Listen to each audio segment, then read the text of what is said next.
Hello guys, in this video I'm going to show you how to relight the clip in the CapCut app. But before that, don't forget to subscribe, leave a comment down below, because at 10,000 subscribers I'm going to show you my whole YouTube revenue statistics and growth strategy. So without further ado, let's just jump right into it. First we have to open up the CapCut app. And here it opens up in the edit menu where we have our projects. From here we just tap on one that we want to edit. Like this. Then we tap on edit in the bottom row. Then we scroll to the right. And here we have Relight. We can tap on this. And here we have different lighting options.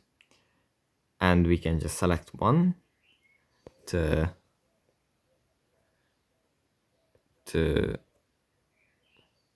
use. And yeah, just play around and find the one that fits our image the best. Let's see.